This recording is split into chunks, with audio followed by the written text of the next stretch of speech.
Hello बच्चे लोग, फिर से स्वागत करते हैं रासायनिक संयोग के नियम में। तो आज देखते हैं नियम नंबर 4, गुणित अनुपात का नियम, लॉ ऑफ मल्टीपल प्रोपोर्शन, जो कि थोड़ा सा कॉम्प्लिकेटेड है, लेकिन डोंट वरी, इसको आसान कर देते हैं। पहले देखते हैं नियम क्या कहता है। जब दो तत्व आपस में संयोग करके दो या दो से अधिक यौगिक बनाते हैं तो एक तत्व का निश्चित द्रव्यमान जो दूसरे तत्व के भिन्न भिन्न द्रव्यमान से संयोग करता है, वो भिन्न भिन्न द्रव्यमान वाले तत्वों का द्रव्यमान हमेशा एक सरल अनुपात में होता है। समझ में नहीं आया? कोई बात नहीं, थोड़ा और इसको सिंप्लीफाई करते हैं। दो तत्व हैं, दोनों आपस में क्रिया करके दो से अधिक यौगिक बनाएंगे। इसके लिए ये कंडीशन कह सकते हैं, दो से अधिक यौगिक बनाने चाहिए। अब उन दो से अधिक यौगिकों में एक तत्व का द्रव्यमान फिक्स रहेगा, उतना ही रहेगा दोनों में, और दूसरे तत्व का द्रव्यमान दोनों या तीनों में या चारों में, जितने बन रहे सभी में, उसका द्रव्यमान अलग अलग रहेगा। तो वो जो दूसरे तत्व का द्रव्यमान अलग अलग है वो हमेशा एक सरल अनुपात में होते हैं। चलिए देखते हैं, उदाहरण से आसानी से क्लियर हो जाएगा। देखिए, सबसे पहले छोटे से उदाहरण लेते हैं। हाइड्रोजन और ऑक्सीजन। हाइड्रोजन और ऑक्सीजन से दो यौगिक बनते हैं। एक बनता है H2O और दूसरा बनता है H2O2। ये H2O पानी, ये होता है हाइड्रोजन पेरोक्साइड। तो इसमें देखिए दो तत्व हैं और दोनों की क्रिया से दो यौगिक बना रहे हैं। तो एक तत्व का द्रव्यमान निश्चित होना चाहिए। इस दोनों में एक तत्व का द्रव्यमान कौन सा, किसका निश्चित है? हाइड्रोजन का। तो हाइड्रोजन यहाँ पर भी 2 ग्राम है, यहाँ पर भी हाइड्रोजन 2 ग्राम है। तो एक तत्व का निश्चित द्रव्यमान तो दूसरे तत्व के भिन्न भिन्न द्रव्यमान से संयोग किए हुए हैं। यहाँ पर ऑक्सीजन 16 ग्राम है, यहाँ पर ऑक्सीजन 32 ग्राम है। तो ये दोनों के लिए नियम कह रहा है, एक का तो द्रव्यमान फिक्स रहता है, लेकिन दूसरे तत्व के द्रव्यमान जो भिन्न भिन्न है वो किस अनुपात में है, तो हमेशा सरल अनुपात में होते हैं। अब इन दोनों के लिए इसको हम हटा देते हैं। तो ऑक्सीजन का, यहाँ पे ऑक्सीजन का द्रव्यमान देखेंगे तो इसमें हमको 16 ग्राम मिल रहा है और इसमें हमको 32 ग्राम मिलता है। ये दोनों आपस में देखिए एक अनुपात 2 में है, 16 एकम 16 2 में। तो हमेशा ये सरल अनुपात में होगी। सरल अनुपात का मतलब होता है 1 अनुपात 2, 2 अनुपात 3, 3 अनुपात 4। वो क्रमशः जो हमारा संख्या रहता है उसी अनुपात में मिलनी चाहिए। 1 अनुपात 5, 2 अनुपात 9 ऐसा नहीं होगा, वो सरल अनुपात नहीं होता है। दूसरा उदाहरण देखते हैं, इसी से मिलता जुलता है। कार्बन और ऑक्सीजन की क्रिया से हमारा कार्बन मोनोऑक्साइड और कार्बन डाइऑक्साइड बनता है। तो यहाँ पर देखो, दोनों से दो तत्व बने हैं, तो दोनों में कार्बन का द्रव्यमान फिक्स है। यहाँ पर भी कार्बन 12 ग्राम है, यहाँ पर भी कार्बन 12 ग्राम है। ऑक्सीजन यहाँ पर से ये दुगुना है, यहाँ 16 ग्राम, यहाँ 32 ग्राम।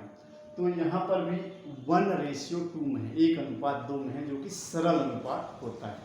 तो ये दो हो गए दो आसान उदाहरण। अब हम लेते हैं एक बड़ा सा उदाहरण जो जनरली किताब में होता है और जो आप लोगों को थोड़ा सा कंफ्यूज करता है। वो है नाइट्रोजन की ऑक्साइड। नाइट्रोजन और ऑक्सीजन को जब क्रिया कराते हैं तो 5 प्रकार के ऑक्साइड बनते हैं। तो उनको हम देखते हैं, इस नियम को किस तरह से फॉलो करते हैं। तो देखिए, नाइट्रोजन का पहला है नाइट्रस ऑक्साइड, फिर होता है नाइट्रिक ऑक्साइड, फिर नाइट्रोजन ट्राईऑक्साइड, नाइट्रोजन टेट्राऑक्साइड और नाइट्रोजन का पेंटाऑक्साइड। ये देखिए 5 ऑक्साइड देते हैं।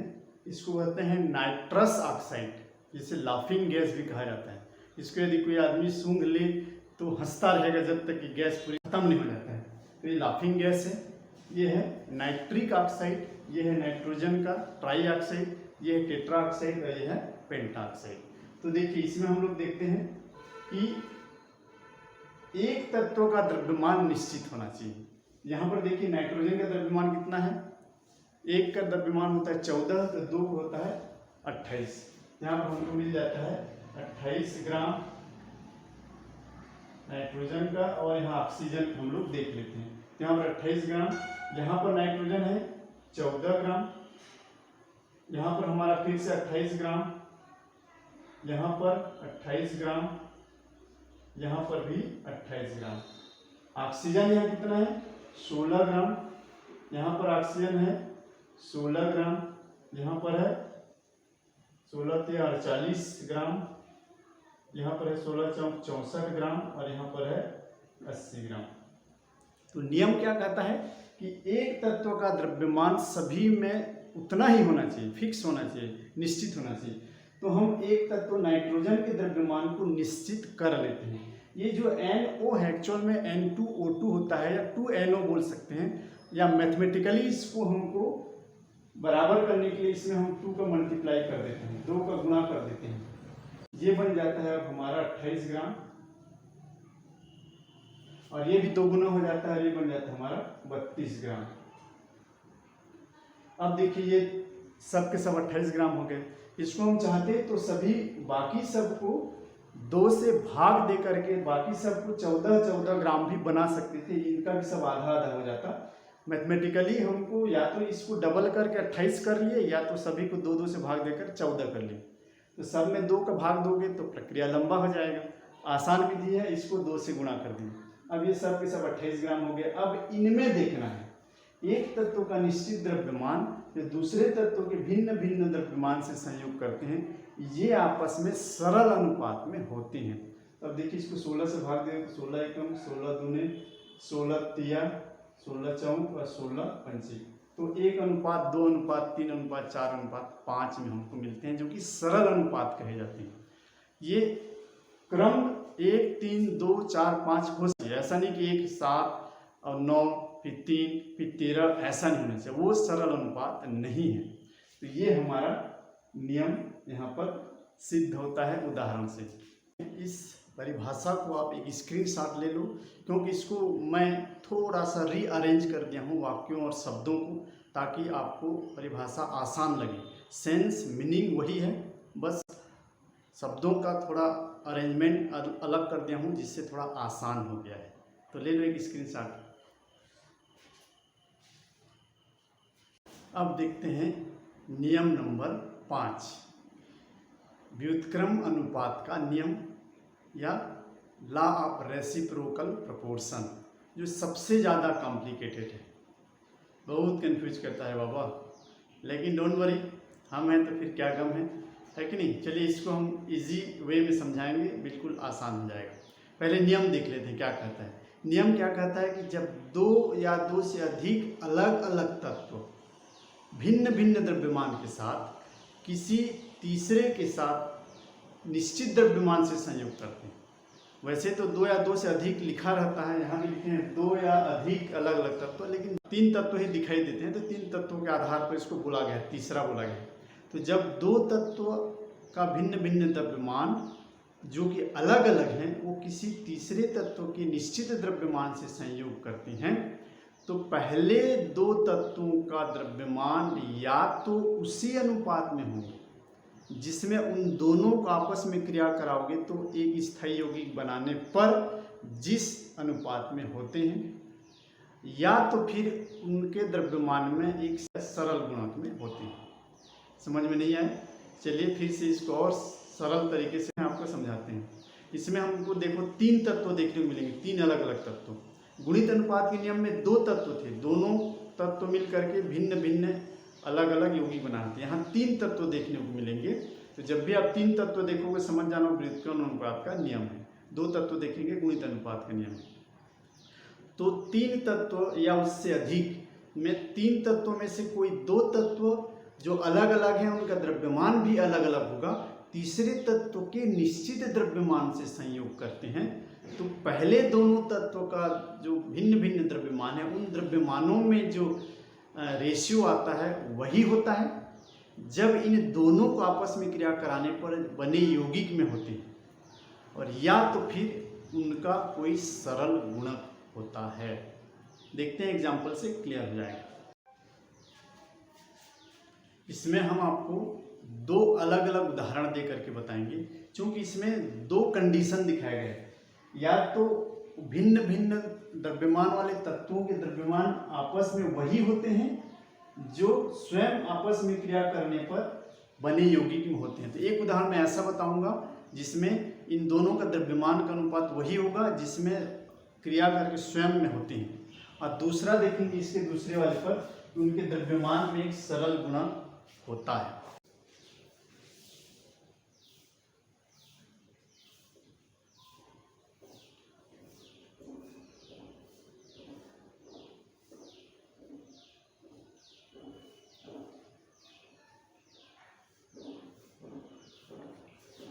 निश्चित द्रव्यमान के साथ संयोग करते हैं तो इन दोनों के संयोग से क्या बनता है, हमको मिलता है मीथेन। इन दोनों के संयोग से मीथेन बनता है, और इन दोनों के संयोग से हमको H2O मिलता है।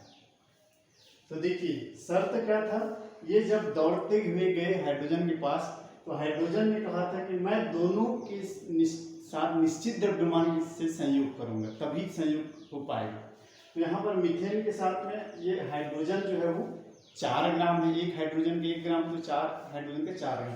यहाँ ऑक्सीजन में 2 ग्राम हाइड्रोजन है, इसको निश्चित होना जरूरी है। तीसरे तत्व का द्रव्यमान निश्चित होना चाहिए, इसको हम मैथमेटिकली बराबर कर देते हैं, 2 से गुणा कर देते हैं। तब हाइड्रोजन यहाँ पर भी 4 ग्राम हो गया और यहाँ पर भी 4 ग्राम हो गया। अब इन दोनों में कार्बन और ऑक्सीजन के द्रव्यमान के लिए नियम क्या कहता है कि इन दोनों में कार्बन और ऑक्सीजन का द्रव्यमान उसी अनुपात में होगा जिस अनुपात में दोनों को क्रिया कराने पर बने यौगिक में होता है। पहले इन दोनों का हम रेशियो निकाल लेते हैं। यहाँ कार्बन का द्रव्यमान कितना है, 12 ग्राम है, कार्बन 12 ग्राम, यहाँ पर ऑक्सीजन यहाँ डबल हो गया है तो 16 दूने 32। ठीक है, तो कार्बन और ऑक्सीजन में रेशियो को क्या मिलता है, 12:32। ये इसको लिखेंगे तो 4 × 12 और 4 × 8 32, 3:8 में। अब चेक करते हैं, जब इन दोनों को आपस में क्रिया कराते हैं और कोई स्थायी यौगिक बनता है तो उसमें इनका रेशियो यही होता है या इसका सरल गुणक है। यही दो कंडीशन, या तो वही होना चाहिए या उसका कोई सरल गुणक होना चाहिए। तो इन दोनों की क्रिया से हमको क्या मिलता है, कार्बन डाइऑक्साइड। तो कार्बन डाइऑक्साइड में कार्बन का द्रव्यमान कितना है, 12 ग्राम, ऑक्सीजन का द्रव्यमान कितना है, 16 दूने 32 ग्राम। वही मिल रहा है जो यहाँ पर है, 3:8। तो ये इस आधे कंडीशन को सिद्ध करता है कि पहले दोनों तत्वों का द्रव्यमान या तो उस अनुपात में होंगे जिसमें आपस में बने यौगिक में होते हैं। तो ये यहाँ पर पहले दोनों तत्वों का द्रव्यमान इन दोनों में वही है जो दोनों को आपस में क्रिया कराने पर होता है। अब एक दूसरा उदाहरण हम लोग देखते हैं जिसमें उसके सरल गुणक होने वाला सिद्ध होता है। सल्फर और ऑक्सीजन दो अलग अलग तत्व लेते हैं, इसकी अभिक्रिया फिर से कराई जाती है किसके साथ, हाइड्रोजन के निश्चित द्रव्यमान के साथ। हाइड्रोजन के निश्चित द्रव्यमान, क्योंकि तीसरे तत्व का द्रव्यमान निश्चित होना चाहिए। तो इन दोनों की क्रिया से क्या बनता है भाई, H2S एक स्थायी यौगिक बनता है। इन दोनों की क्रिया से क्या बनता है, हमारा H2O स्थायी यौगिक बनता है। तो पहले एक तत्व का जो निश्चित द्रव्यमान है वो दोनों में निश्चित है कि नहीं चेक कर लेते हैं। हाइड्रोजन का द्रव्यमान इसमें भी 2 ग्राम है, इसमें भी 2 ग्राम है, यहाँ निश्चित है, दोनों में बराबर है। अब बचे हुए दोनों, इन दोनों के द्रव्यमान का अनुपात देखते हैं। तो सल्फर और ऑक्सीजन, यहाँ पर सल्फर का कितना होता है, 32 ग्राम, 16 परमाणु क्रमांक 32 ग्राम। तो सल्फर का परमाणु द्रव्यमान में आता है 32 ग्राम एटॉमिक मास, और ऑक्सीजन का हो जाता है 16। तो इन दोनों में इनका रेशियो देखिए, सल्फर रेशियो ऑक्सीजन निकालेंगे तो 32:16, 2:1 आता है। या उधर से लिखोगे ऑक्सीजन रेशियो सल्फर तो 1:2 आएगा। जैसे भी लिख लो उससे कोई फर्क नहीं पड़ना है। अब ये चेक करते हैं कि ये दोनों जब आपस में क्रिया करते हैं तो स्थायी यौगिक कौन सा बनाते हैं? Sulphur dioxide. Sulphur dioxide. तो इन दोनों में इनका क्या रेशियो है? तो 32 है। सल्फर का 32, ऑक्सीजन का 32। तो यहाँ पर हमको निकल के आता है 1:1। तो देखिए यहाँ पर अब ये वाला नियम पुष्ट होता है, स्वयं होते हैं उसके सरल गुणक में। यहाँ पर 1:1 आया, यहाँ पर 1:2 आया, या 2:1 आया है। सल्फर और ऑक्सीजन के रेशियो में 1:1 है, यहाँ सल्फर ऑक्सीजन के रेशियो में 2:1 है।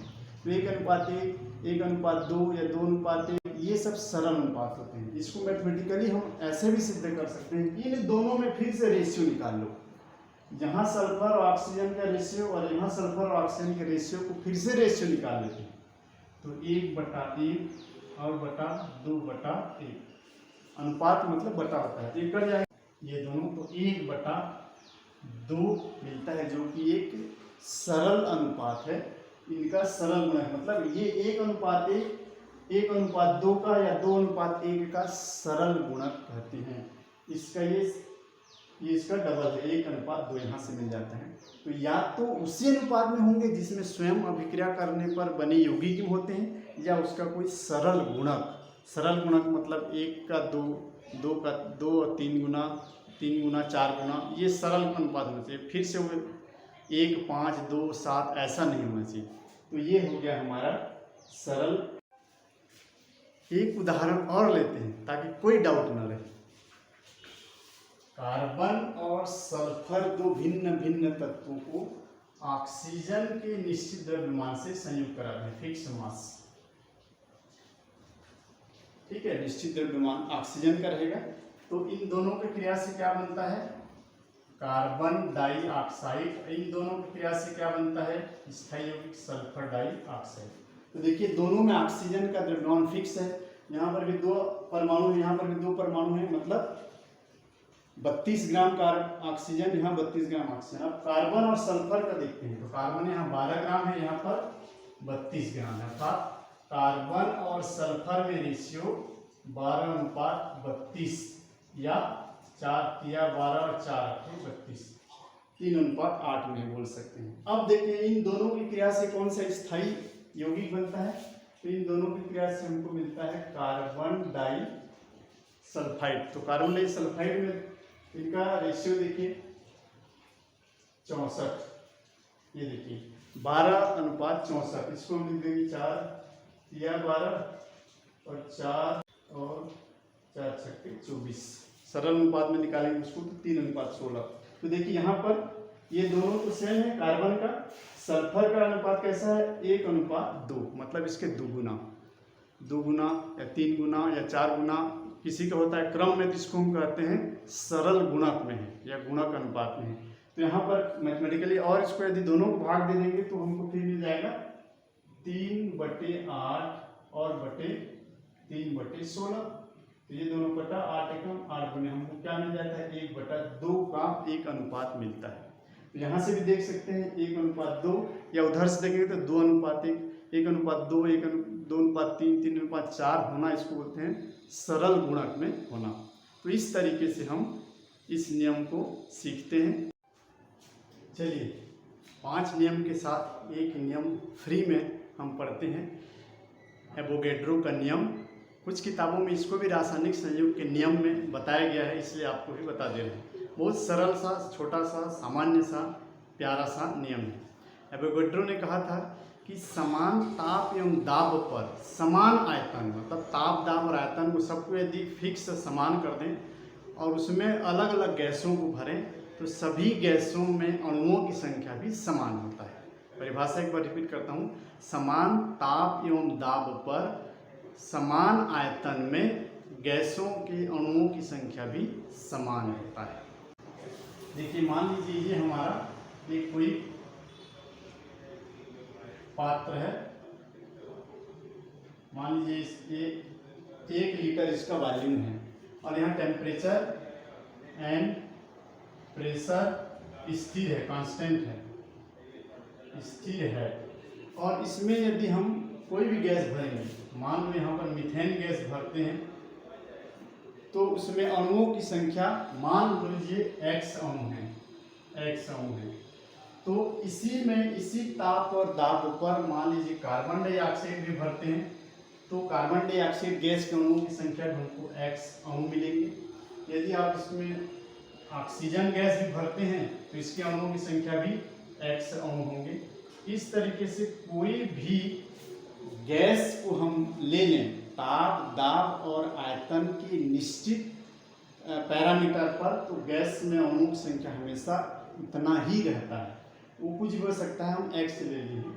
अब इसमें एक इंटरेस्टिंग सी बातें निकल के आई थी कि जब ताप और दाब को मानक कंडीशन में ले लिया गया, मतलब टेम्परेचर यदि 0 डिग्री सेंटीग्रेड और प्रेशर को 1 atm लिया गया और आयतन को 22.4 लीटर ले लिया गया, तब गैसों में गैस के अणुओं की संख्या जो निकल के आई थी वो आया था 6.023 × 10⁻23।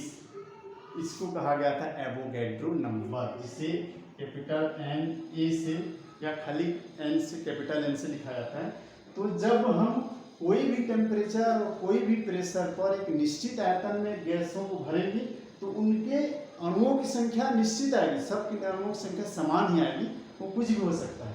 लेकिन यदि टेम्परेचर 0 डिग्री सेंटीग्रेड या 273 केल्विन में, प्रेशर को 1 वायुमंडलीय दाब अर्थात STP पर यदि आयतन को 22.4 लीटर लिया गया, तो वहाँ सभी गैसों में अणुओं की संख्या कितनी आई? 6.023 × 10⁻23, जिससे हम लोग आगे देखेंगे एक मोल कहा जाता है। और यदि इसको देखेंगे, यदि इसके 500 ml में लोगे तो इसका आधा हो जाएगा, यदि 2 लीटर में लेंगे तो इस अणुओं की संख्या दुगनी हो जाएगी। तो इस तरह से चेक करते करते देखा गया था, इन कंडीशन में अणुओं की संख्या निकल के आया था इतना।